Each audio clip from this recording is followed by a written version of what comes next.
and Van Halen was the new band in town, and Laverne and Shirley was the #1 show on TV. And I didn't vote, and I didn't drive, so most of those things didn't matter to me.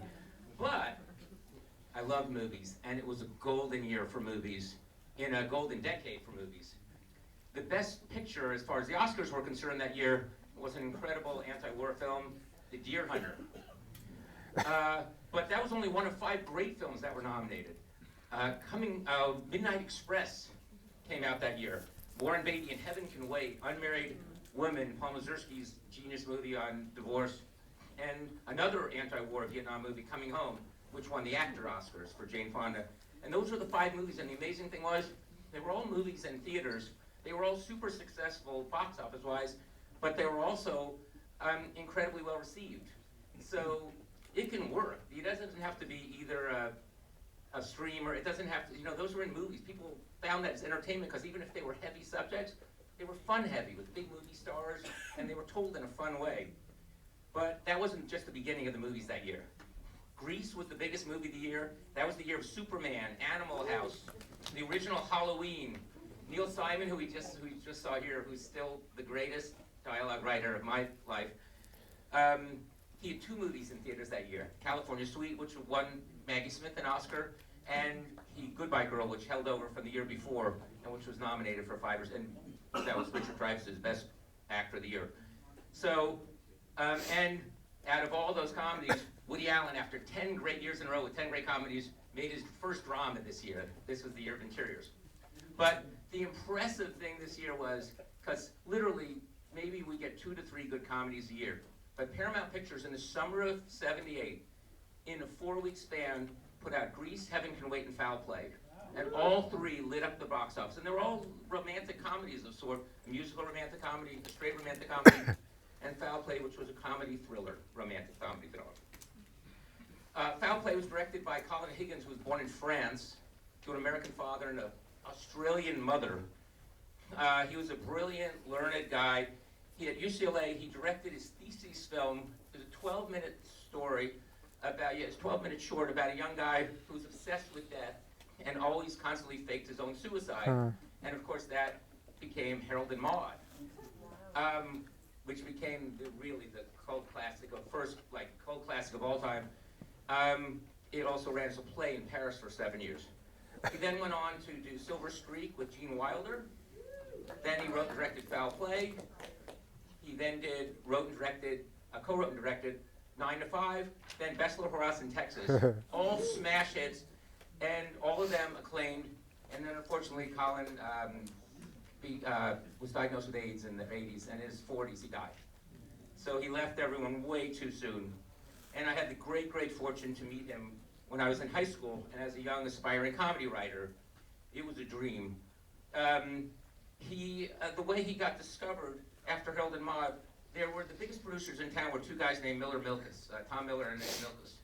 And they, with Gary Marshall, put on all the funny shows on ABC, from Love American Style, Happy Days, Laverne and Shirley, Mork and Mindy, Bosom Buddies, and they just had a great eye for talent.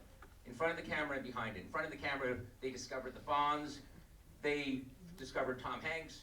Mork was Robin Williams, Laverne. And behind the camera, they discovered Colin Higgins. And they discovered my dad, too, and gave him his first shows. And he had written the music to all those television shows. So they all got together after they did Silver Streak. They all got together to do Foul Play, which was Colin's homage and love letter to Alfred Hitchcock, and really specifically to The Man Who Knew Too Much and 39 Steps and 6 other Hitchcock films, but mostly those 2. So I got to meet Colin, and he was wonderful. He was so generous with his time. He read my early scripts, and he guided me and mentored me. I would go to his office. He didn't just have an office at Universal Studios. They built him a cottage. They literally built him a house. And we'd walk around the lot, and he would just pontificate about movies and his influences and what he learned and what he could teach me. And all I could think was, man, I'm gonna it was look into my future. Was I gonna have a house in Universal? And years later, you're like, I'm feel fortunate if I can get a drive on to Universal, get a house. And anyway, he was a true film student himself and never stopped being one. He was a student of great literature. He told me once offhandedly that the Dabney Coleman character in 9 to 5 was based on Tartuffe by Moliere. And I went home that night and read Tartuffe by Moliere. Like, my English professor would have to kidnap my grandmother and put her in a safe house in Argentina to get me to read Moliere. But for Colin, it just seemed like how you do it. It's the blueprint for how you do it. He knew everything about Hitchcock, and he has constant references to Hitchcock throughout all his movies. Tonight, Goldie Hawn will pick up a hitchhiker in one of the first scenes of the movie, and his name is Scotty. And Scotty, you know, is from, that's Vertigo. That's Jimmy Stewart's character in Vertigo. But throughout it, the way that he pushed my dad to write the score for tonight's movie, pushing him, just never, if it was going to be a horror scene, it was going to be a horror scene. If someone's going to die, someone's going to die. And there's no comedy, there's no winking. It's true horror, and he made him write like in the Bernard Herrmann way. Chevy Chase, he's never been more like Cary Grant. He brought a performance at them tonight that's like Cary Grant, and he was never more like Cary Grant than he is in this movie. And if you ever, for you real film buffs, I know this theater's full of them, if you go back and look at 39 Steps, at the very beginning, he literally follows shot by shot when Goldie Hawn ends up in Dudley Moore's apartment, and there's a bad guy down on the street, and she walks in, and she says, no, don't turn on the lights. She goes to the window, she looks out, she sees the bad guy at the telephone, then she closes the drapes, then she turns the lights off, then she could turn the lights on. And if you watch the third or fourth scene in 39 Steps, exactly. The girl walks into the apartment, no lights, looks out, sees the guy, and Colin loved living in the lens of Alfred Hitchcock. And that's how he learned. But he did something different than Hitchcock. He created a genre that didn't exist, which was the romantic comedy thriller. And he was true to all three. He would have a fun scene, a love scene, and a scary scene. Fun, love, scary. Fun, love, scary. And he was true to all three. And he loved tight plots, and there was nothing extraneous in his movies. When you watch, there's not one prop. He might have knitting needles. He might have a cuckoo clock. He might have, and yet, sure enough, into half an hour and 45 minutes, those things are going to become a plot point, a diversion, even a weapon. A character that shows up on page 20 always shows up on page 40 and 70 and 90. He was just genius at it, and it made such sense to me that I just said, okay, the comedy thriller is the only movie to write, and that's all I wanted to write. And it led to me, and so we talked, and I wrote a script called So I Married an Axe Murderer, which was basically Hitchcock's Suspicion, but in a comedy version. He was so great. I sold my first script. He sent me a bottle of champagne that was, I think, cost more money than the producer who bought my first script spent. So Foul Play was originally called Killing Lydia. And it was the second of a trilogy, actually. The first one was Silver Streak, with Gene Wilder and Richard Pryor. The second one was this. And the third one was called The Man Who Lost Tuesday. And it never got made. Dustin Hoffman was the man who lost Tuesday. And unfortunately, they had trouble finding a woman star to play across from Dustin. And then the budget was going out of control. And then they were, all of a sudden, Colin, in the middle of he was $5 million in pre-production. And this is $5 million in 1980 or 1979. And at one point, he got an offer from 20th Century Fox to come and rewrite 9 to 5 and direct it. Dolly Parton, Jane Fonda, and Lily Tomlin. And he jumped ship on his own movie. And Barry Diller, who ran Paramount, was furious. And he kicked him off the lot for life. And at every guard gate on Paramount, true story, every guard gate on the Paramount lot right here in Gower had on it pictures of Colin Higgins in a hat, with a cigar, with a pipe, with a mustache. Like, he was not allowed on the lot. 9 to 5 became the second biggest film of 1980, same year that I think the movie we just saw became. It was only second to Empire Strikes Back. For the role of Goldie Hawn, even though she was an Oscar-winning actress at the time, that wasn't their first choice. Their first choice was Farrah Fawcett, who was the big star of Charlie's Angels. But she could not get out of her contract in a famous battle, a very public battle with Aaron Spelling.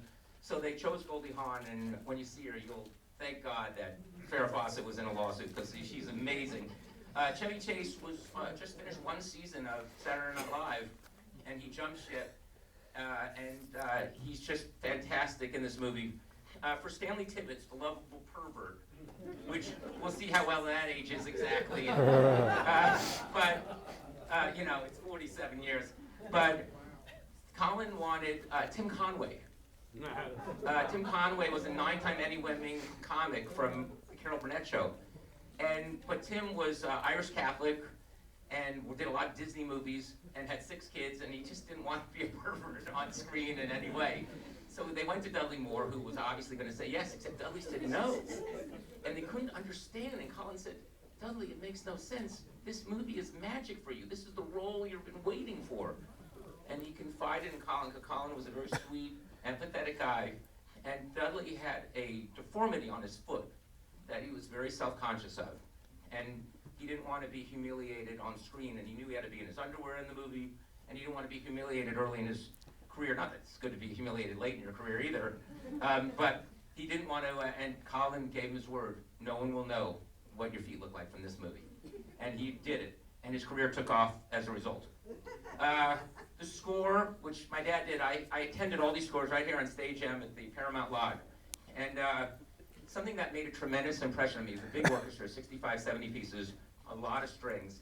And Colin wanted, it was a very diversified score. He wanted like a Henry Mancini, Beautiful Romance, but he wanted Bernard Herrmann kind of in the horror stuff. And then for the comedy stuff, the more physical comedy stuff, that's something my dad had honed in the 109 episodes of Love American Style. One thing that really made an impression on me when I was there, they recorded one piece of music that you'll see. There's a scene, sort of very Vertigo homage scene, where Goldie Hawn has a terrible fight to the death, and spoiler, she doesn't, it's early in the movie, she doesn't meet it, she wins. But Goldie Hawn in it, the piece of music was really a really biting piece of dramatic, really scary piece of music. And normally when they finish recording in a recording studio, if anyone's never been there, at the end the composer goes in the booth and listens to it, and they play it back on the screen with the movie running, and the musicians go and they get coffee or smoke a cigarette, but the musicians all stayed in this recording studio, and 50 or 60 violin and cello players all just stood there and watched this 3-minute thing. And when the cue ended, they all sat and tapped their bows on the machine, on their instruments, and I knew, like, it must have been a job well done. Just 2 music notes, and then I'll go. The main title, early in the movie, you'll see Goldie Hawn gets in a car and they will sing a song called Ready to Take a Chance Again. Ready to Take a Chance Again. This was not in the movie by accident or serendipity. This was mandated by Colin Higgins. Colin Higgins actually wrote into the script, Goldie Hawn gets into her VW Bug, turns on the radio, and a song called Taking Chances will play. It will be a song sung by, it will be a big hit song of the day, sung by the biggest singer of the day, and she will sing along with the song as it goes. So as fate would have it, so my dad asked Norman Gimbel to write it, who he had written many songs with, including Killing Me Softly with this song, and he hired Norman. They wrote this song, and Barry Manilow, who was the biggest star of that day for ballads, said yes, except his manager, the head of the record company, Harrison Records, Clive Davis, hated the song. He didn't think it was a hit, and he didn't think he should do it. And Barry stood his ground and said, no, I think it's a hit. So we have Barry to thank. And it made sense because in The Man Who Knew Too Much, which this movie aligns with, from the MacGuffin to the end of the movie to so many of the characters and even shots, that had Doris Day in it. She sings Que Sera Sera, which ends up winning the Oscar. So he knew the difference of the combination of commerciality and character, because this song helps her character. And the second thing I'll tell you, because you wouldn't know it if you didn't see it, but there's a brilliant cue at the end of the movie. The whole movie ends with Chevy Chase and Goldie Hawn racing towards the opera house.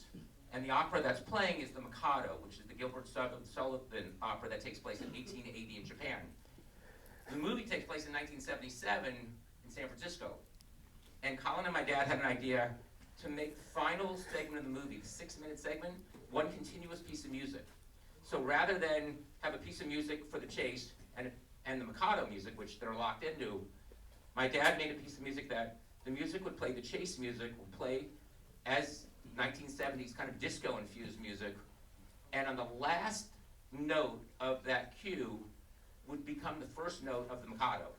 And the Mikado would play for 40 seconds, and the last note of the Mikado would be the first note. And he recorded it as one straight 6-minute piece of music, something that you'd never know watching, but it sure works. And they were nominated for Best Song of the Year and lost, unfortunately, The Last Dance from Thank God It's Friday. But the score was not nominated. Comedy scores don't generally get nominated, but when you see this, I think you'll see it's not a comedy. It's not just a comedy score. So the movie comes out, huge hit, 10th biggest film of the year, in a year of a lot of hits. The song was a top 5 hit, has become a standard for Barry, and performed at all second weddings across the United States. Though it was the lone Oscar for Best Song, there were 7 Golden Globes for Foul Play. Second most to Midnight Express at 8. They won everything, or they're nominated for everything. Best Musical Comedy Picture, Chevy Chase was up for 2 Golden Globes. Best New Actor and Best Actor, Goldie, Dudley, and Colin for Best Script. The movie did great for everyone. Goldie Hawn went on to do her signature role, Private Benjamin, after this. Chevy started a 15-year win streak. Funny enough, Chevy Chase was the star of Sorry Mary and Axe Murderer for the last year before it got made. And on the weekend, Mike Myers came out in Wayne's World. They replaced Chevy with Mike Myers, unfortunately. But anyway, Dudley Moore went directly from this into 10, and Arthur became one of the big comic stars. Colin became an A-list director and got his own cottage on the Universal lot. He went on to do 9 to 5 and Best Little House in Texas. My dad followed him to go do many films, but to do those 2 films, to work on score 9 to 5 for him, and worked on Courthouse in Texas. And Norman, the lyricist, went on and won the Oscar the very next year for the song for Norma Ray that he wrote with David Shire. And the producers, Eddie Milkus and Tom Miller, did what they did the best, and they turned Foul Play into a television series, which played for 13 episodes with Barry Bostwick. So anyway, overall, pretty fantastic success. So welcome to the summer of July of 1978. Thank you, Colin Higgins, for all you've done for me and for comedy. 48 years from the movie wrapping, and anything, you are anything but forgotten. Anyway, enjoy Foul Play.